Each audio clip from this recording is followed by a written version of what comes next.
Ladies and gentlemen, welcome back to GothamChess Recaps. In this video, we are catching up to Tata Steel 2022.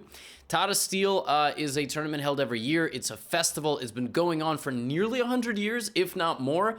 It's gone through different name changes, and it features some of the greatest players in the world and a mix of some wildcard players who generally aren't invited to such super strong closed events. And there's also a challengers section of 2600 rated players. So without further ado, we're also going to be covering in this video Magnus Carlsen's climb.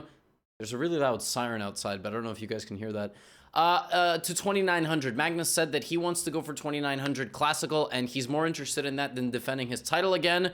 Yeah, well, his game is timestamped at the end. Don't skip ahead because I will yell at you. We are kicking things off with an absolutely lunatic game.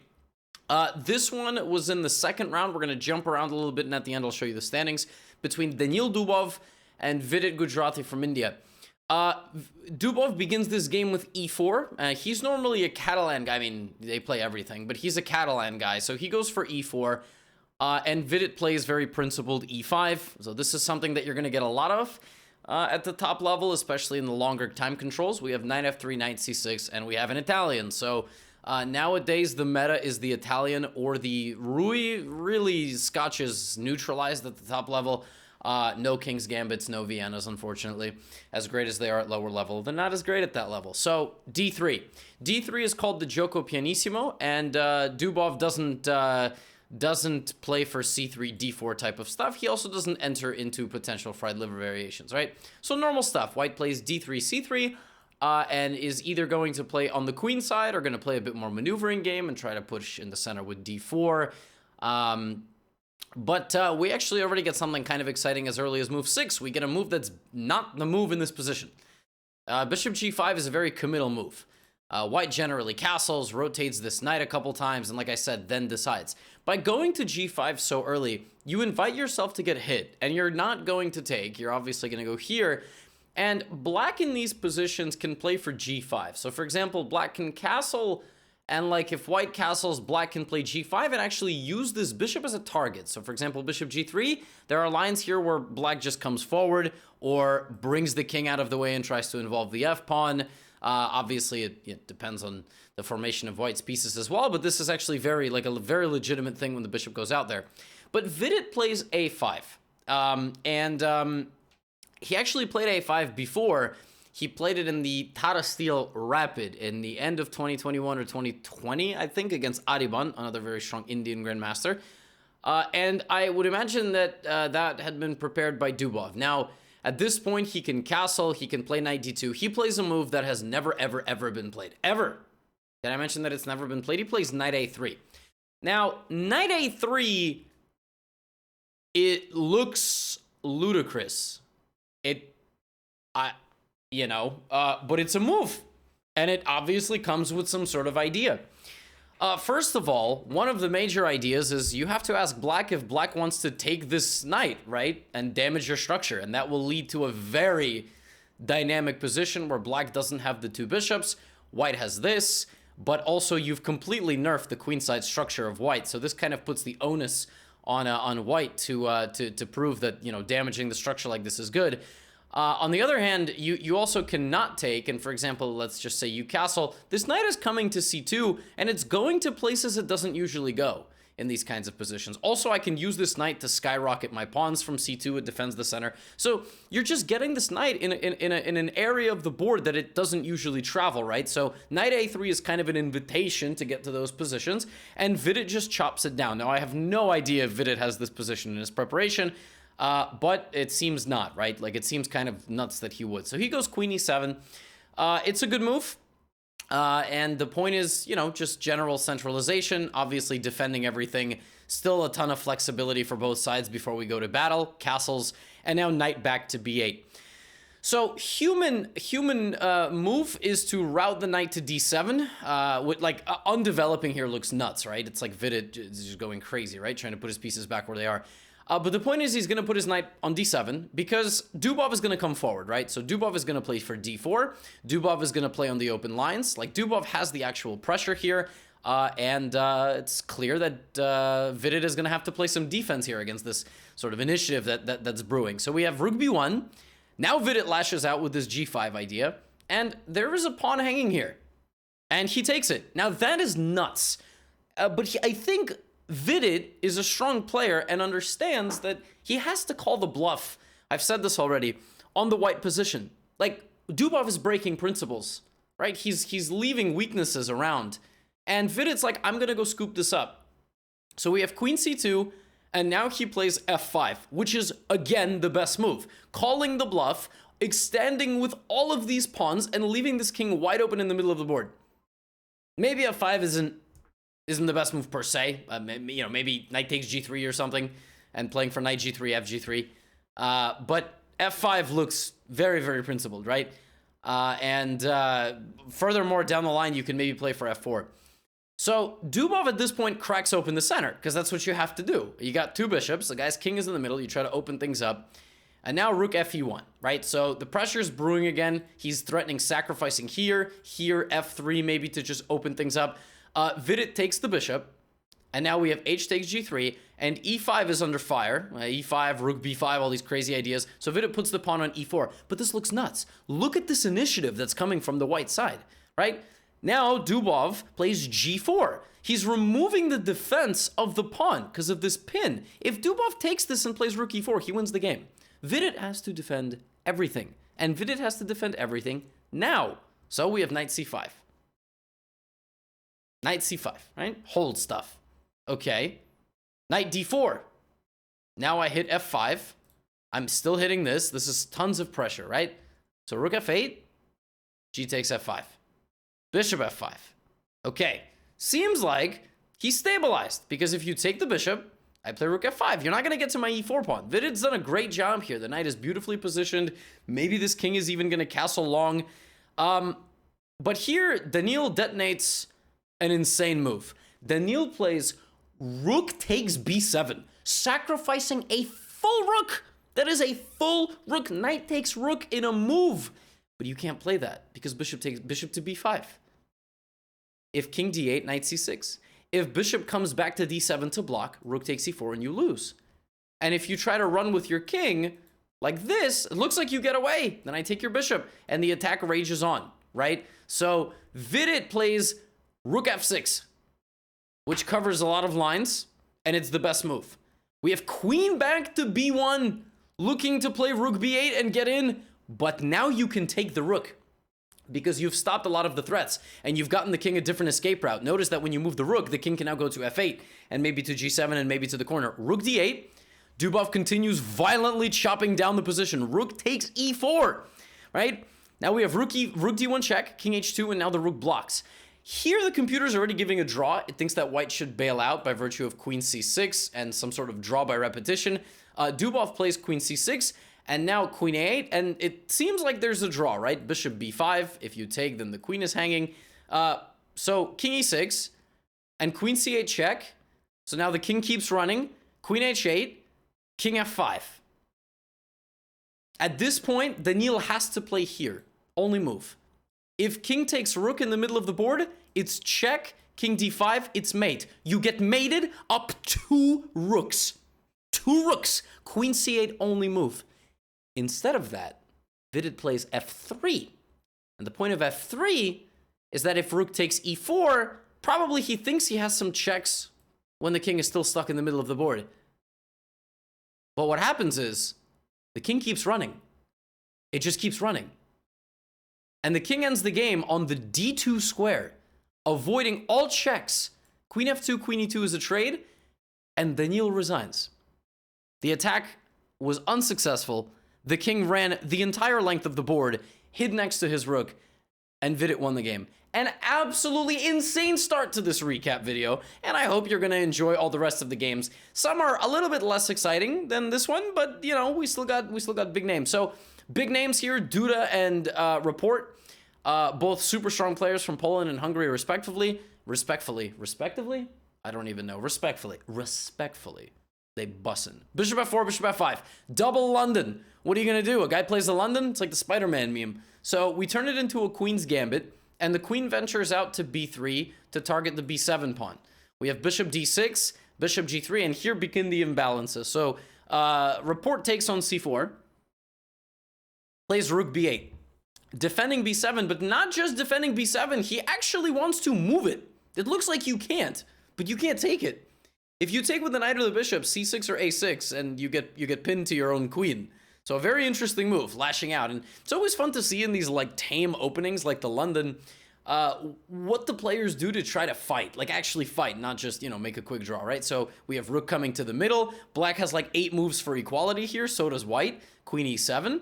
And we have knight e5 from Duda, putting his knight into the middle of the board, looking at c6, looking at potentially building behind this pressurizing knight.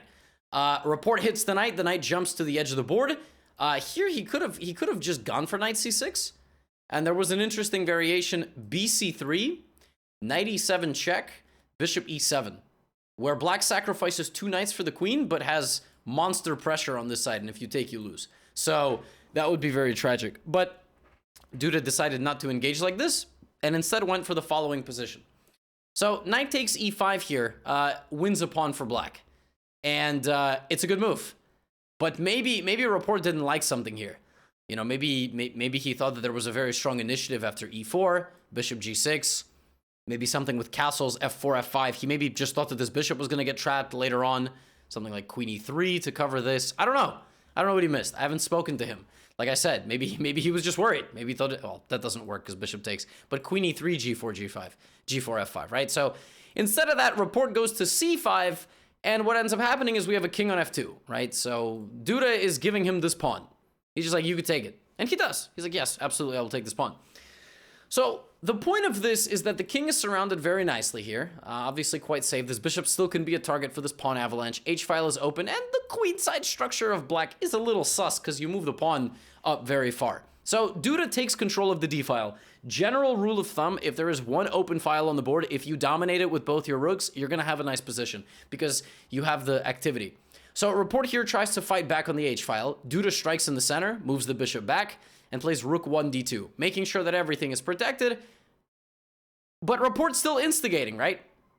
And he sacrifices a pawn back to drive his queen down to h2 and pick the pawn up, right? He's coming back for the pawn. The problem is that even though you can do that, the king is quite safe anyway, because I still have a bunch of pawns, right? And as the queen hangs out, at some point it's like black just doesn't have activity. The bishop is stuck. If you try to get the bishop out, that's not a bad move maybe, but I just take. Now my queen is open. I still have pressure here. If you play bishop f5 and say, look at me, I have a good bishop, I don't know, I'm going to probably like try to play king g1, g4. I'm still going to attack you. But obviously f5 is totally a possibility. But Rapport focuses on the queen side here. He plays for c5, a4, a3. But now what? Now you have no queenside moves. The d-file is still completely controlled by a guy named Jan Krzysztof. So what are you going to do? Right? So we have queen goes to e5 and queen f4. This is a sign of a professional right here. Down a pawn, trades queens. Why? Activity is king. The bishop on g6 is dead. The rooks are dead. There's no way for black to activate the rooks. So now what? King g3, g6, rook d3, slow improvement. King h4, king g5. Reminiscent of the Nigel Short king walk. Rook h8. I mean, the position according to the engine is still maybe balanced. Maybe not completely hopeless. But here comes rook c7, and the guy's going to double up. He's going to double up, and if you try to fight him, he's going to take this pawn. You can't take the pin, right? Rook c8, rook e7.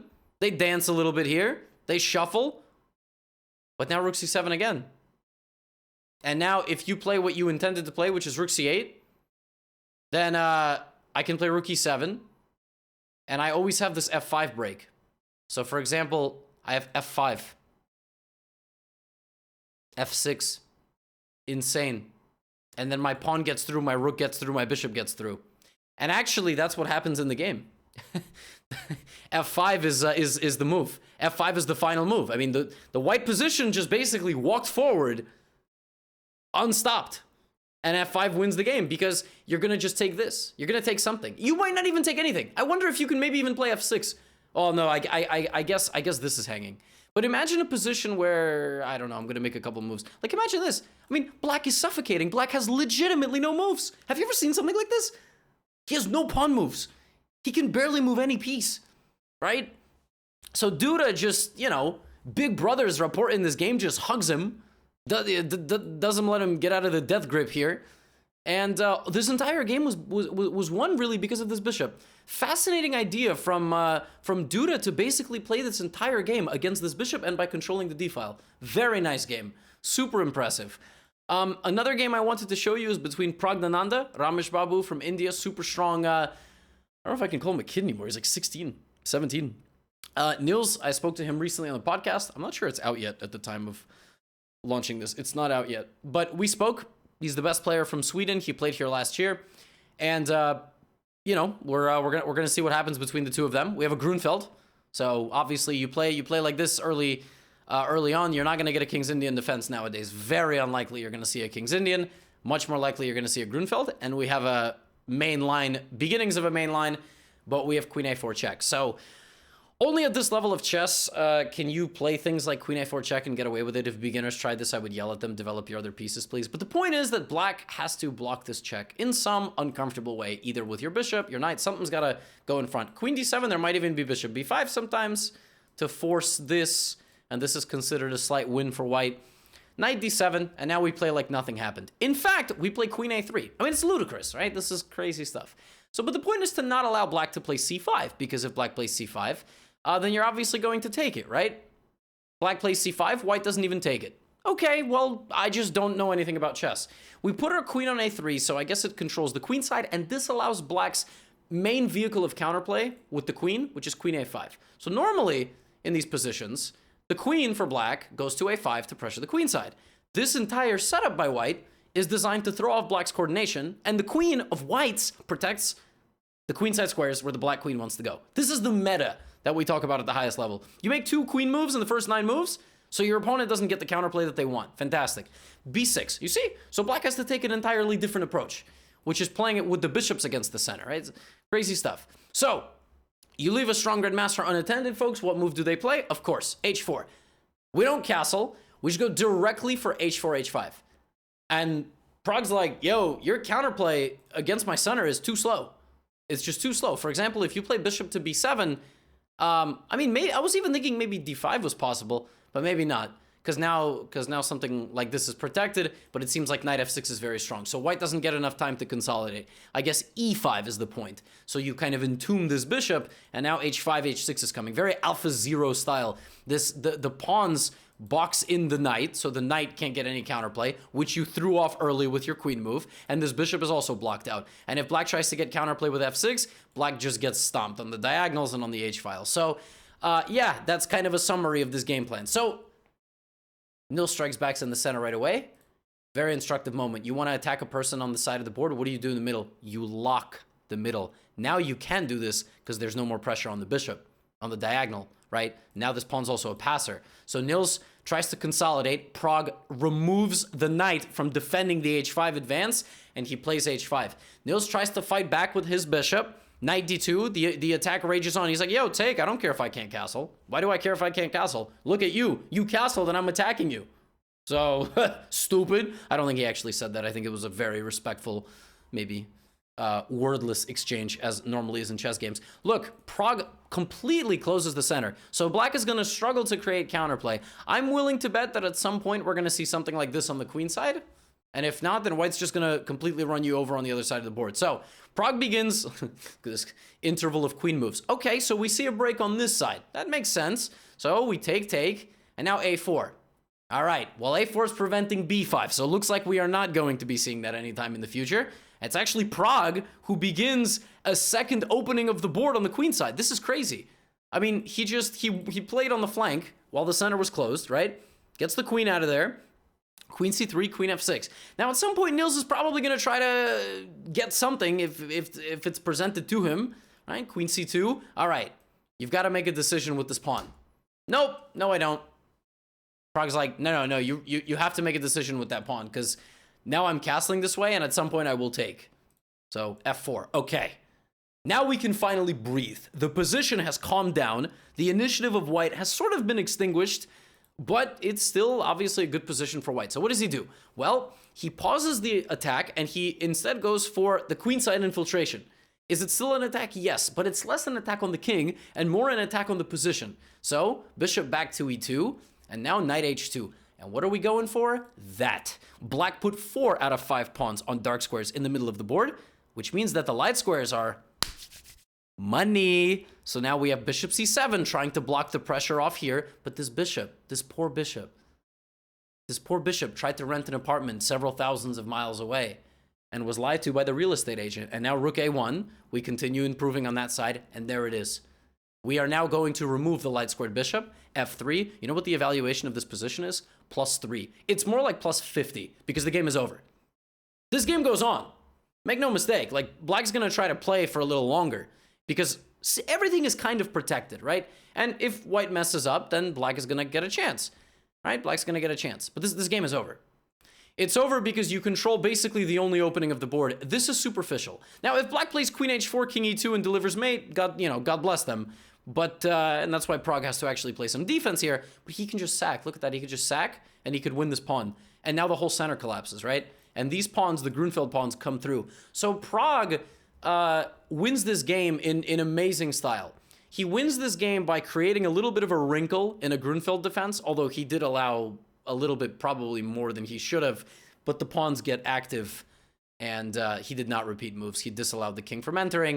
And this game took a while to convert, but he transformed an opening wrinkle into an opportunity to attack on the side of the board, create a second infiltration on the other side, and come around. Very nice game, and he finishes it off in style. Look at this, sacrificing a pawn to get the king out there, use his last pawn as a decoy for the king, and king d7 would be met with this, and he would win this game by virtue of a pawn endgame. So, super nice game. Like, checks all the boxes of how to win at that level. Opening wrinkle, pressure on your opponent, take advantage of their inaccuracies in defense, but you have to win on every side of the board. Like, he won this game on the king side first, on the queen side second, and what was the final move of this game? e5. He won it down the middle as well, in a pawn endgame, with all the pieces cleared off. So, beautiful game by him, and we hope to see great things from him as well. Before I show you the game by Magnus Carlsen, I would like to show you this game from the Challengers section, which is filled with a lot of interesting names, some super young grandmasters and talented players as well. Rinat Jumbayev, nicknamed Jumbo on chess.com, although Jumbo could be your nickname on some adult entertainment sites as well. I don't know. I'm just saying. But he's playing against Lucas Van Forest, who is the younger brother of Jordan. So both of them come with very interesting opening ideas. And here we do get a very interesting opening idea, which is a G3 semi-Slav. When G3 semi-Slavs appear on the board, they're nuts. Like, black wins a pawn, white just gets an insane attack, one of the sides goes on to win. And that's kind of what happens here. Black takes the pawn, and white's like, okay. White's like, by all means, bro. I don't care. You know, sometimes like we get something like b3, you know, or a4, for instance. Like around here, you know, sometimes white will play b3 and just say, well, I have some, you know, pressure on your queen side. That was Garry Kasparov mixed with like some vague European accent. But Rinat's like, nah, bro, you can have my pawn. I'm just gonna play in the middle. Like, I'm just gonna play on this side. So he plays knight g5. This is very common, and you're trying to win the battle on the dark squares because black has so many pawns on light squares. So black basically takes a pawn and goes Buddhist for this game, tries to suffer. Bishop e7 and queen h5. So Rinat probably holds the honor of being the only player in this tournament who threatens mate on move 11. I don't think that's ever happened. And shockingly, Lucas misses it, and he hangs mate. No, I'm just kidding. G6. But, folks, do you realize, look at this. 7 out of 8 pawns on light squares? That is a recipe for disaster, right? So queen h8, 6. That's not 8. That's not 8. Bishop f8 is what I meant to say. Queen h3, bishop e7, and we're looking around what to do here. And Rinat plays an insane move. One of the most shocking and, on the surface, anti-positional moves ever. He takes the knight in the middle with his king's bishop. That is so crazy. But the point is, if you take with the e-pawn, I go e6, and you lose. You just get killed. I take this, you get murdered. This bishop, even with this pawn cross here, not gonna work. So you have to take like this and give me back the pawn. But now you still hold the burden of all your pawns except one, and this one barely counts, of being on light squares. And that means if I get rid of this bishop by playing knight d6, you are going to really hate your life. Even I can give you a pawn. I don't care. Go ahead. Lucas must have thought that he would be at least getting a pawn again, so he would be okay. But at this point, it's very clear that despite defending the weaknesses of your position, the initiative is far from over. I mean, I'm threatening to win your rook. How do you protect that? What, rook g8? I mean, h7 is hanging. At the very least, you can't go rook h8, check, win your rook. So that doesn't work, right? So we have knight to d7 again. And now we have bishop f4. Look at this beautiful dark square play. Almost every piece. Look, wait, this is actually amazing. Look how many pawns are on light squares. One piece in the entire position of white is on a light square. Isn't that amazing? That is actually so cool. That is the dark square power that we're exerting here. Knight takes e6. And generally, when you have a more overwhelming positional advantage, a tactical shot is needed to put it away. It's just true. It's how you stop a fight, right? You can be winning, but if the person gets hurt, you gotta, gotta finish it. Gotta fight until the ref pulls you off. Knight e6, rook e6, and queen h4. Do not trade queens when you are attacking. What are you, nuts? You're down material, bozo. So queen h4, king c8, and now it's time to bring the next rook. I mean, we're talking about a guy who's using his rooks versus a guy who hasn't had a chance. His rooks haven't moved. It's moved 24, and you can't move them now, right? So a5, he tries to break out, queen back to h6. If you take, it's mate. Look at this. This is so brutal. Dark squares. You die on the dark squares. All your pieces are on light squares. So queen d8, queen g7, and Rinat just hunts Lucas down. The first move that other rook made, immediately it was captured. And the first move that this rook made, it had to trade itself off. The rooks lasted almost no moves at all, and the attack isn't going anywhere. I'm still pressuring you. But again, when you have a position like this, you need to finish it off. It looks like everything is protected, so what do? You start picking up some pawns. All right, you start cashing out of the arcade, counting all your tickets, getting some prizes. They usually trash, but in this case, they're good. 3 pawns have been captured by Rinat, and a couple moves later, he just kind of consolidates his position, and the way he's going to win this is with his pawns. So he begins advancing his pawns. He advances them ever so slightly, and his king is safe from any sort of back rank check stuff. At some point, he will sack the rook for the 2 pieces, and he will be up like 18,000 pawns, and Lucas resigns. So, yeah, Rinat played an absolutely amazing game. I really wanted to show this game. It was just beauty of positional chess, and what better way to end than showing you a game of Magnus Carlsen, who is, positional. And did you skip? Did you click the timestamp to jump ahead here? Come on. Come on, I worked so hard on these videos. Watch all the other games. If you haven't, then you're like, why are you yelling at me, idiot? I've been watching all 29 minutes of this video. Is it 29 minutes? Oh, 27:47. I just checked on OBS. Okay, Magnus Carlsen is trying to get to 2,900. How is he gonna do it? How is he gonna do it? He's gotta win some damn games. Magnus has to get some like 80% win rates in these tournaments to gain any rating.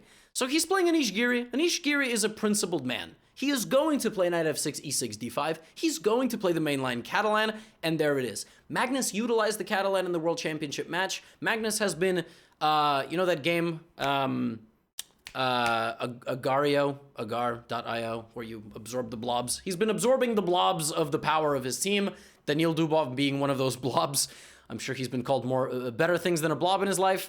Well, let's see it on display on move 7. Magnus here does not play the main line queen c2, but instead plays knight to a3. Now, this is the second knight to a3 that we have seen, and in general, what you're going to see in top level and in general is if you can damage your opponent's structure, it's probably going to be the best move, because those pawns suck. All right, doesn't matter, you could have 6 pawns on the a file. All trash, right?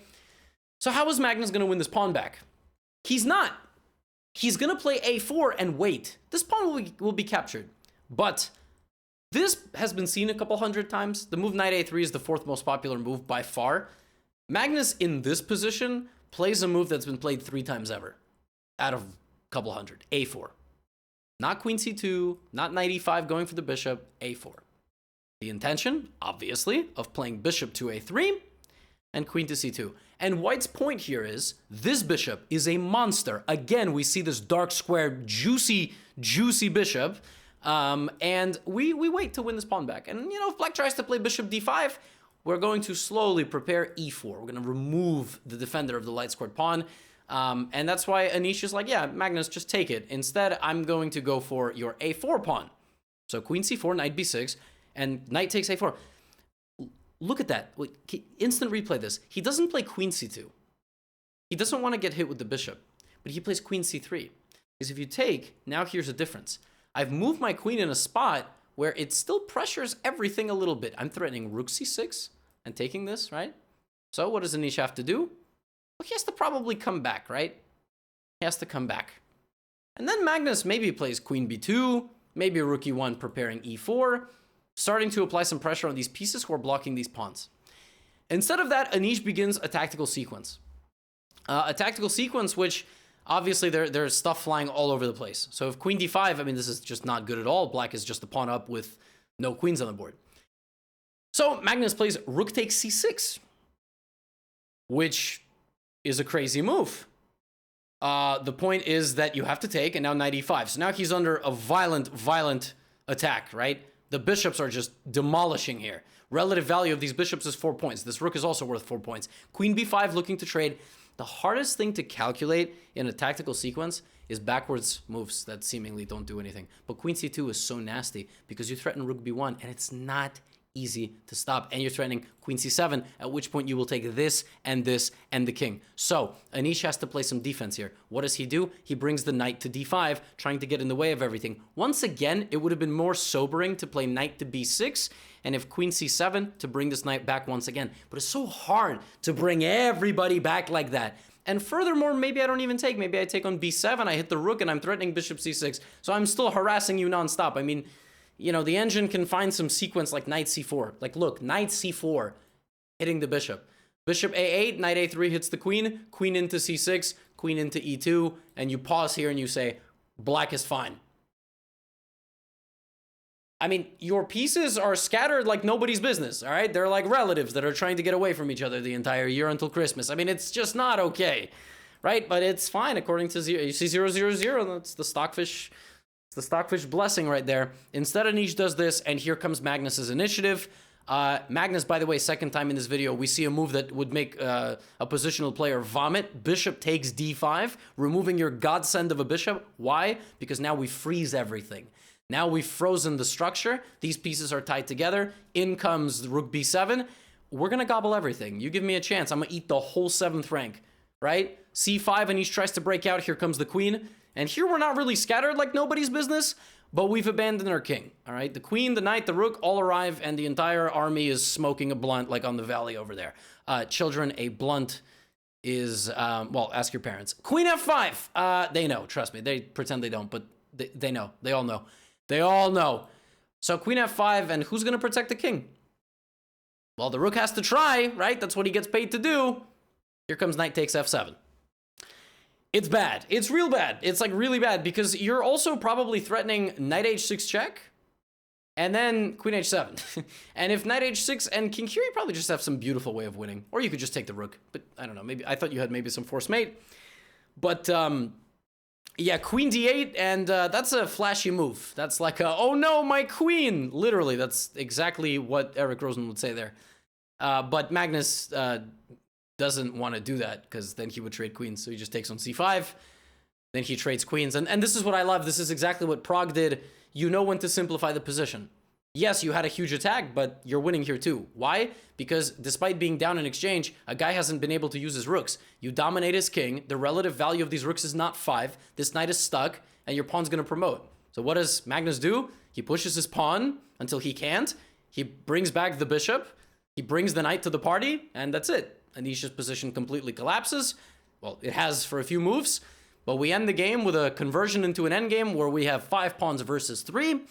And if you are rated below 1500, you do not resign here ever with black, because as long as there is a knight on the board, you might accidentally catch your opponent with something like this. But if you are above the rating of 1600, you have my permission to resign. Or in the words of Bane and later Batman in the movie, you have my permission to die. So Anish resigned because Magnus will beat you here, even if he's drunk. Or if he spoke to your parents about what a blunt is. And so, ladies and gentlemen, that concludes our first 4 rounds of interesting games. There obviously were more. It's hard to select 5. I mean, I try to make these recaps 30, 35 minutes. I know you tell me to do an hour. I won't, because who the hell wants to watch an hour of this? Nobody. Anyway, I would like to now show you the standings. After 4 rounds of Tata Steel, shout out to the country of India. Your man, Vidit Santosh Gujarati. 3 points out of 4. He's on what we call +2. He's won 2 more games than he's lost, beating Dubov and Shankland. He still has to have his date with Magnus Carlsen. Nils obviously struggling with half out of 4. But hopefully we see him get a couple of wins and bounce back. And everybody in here is very balanced. But, you know, I'll put the link in the description. You can check it out. On the challenger side, we've got your man's Arjun Edigaisi, also from India. India, stand up in the chat, please. India OP in the chat. This is a really talented young kid from I almost said India again. Russia, Voladar Murzian, he's 3 out of 4. Here is a very young prodigy from France. This is a strong WGM from China. And yeah, I mean, the whole world is getting represented. China, Russia, Belgium, Germany, Netherlands, India, Denmark, Kazakhstan. I mean, dude, you name it, it's all there. So yeah. Thanks for watching, and I will see you all for continued coverage tomorrow and all the other days. And if you made it this far in the video, you're the GOAT. Never forget that. I'll see you in the next one. Get out of here.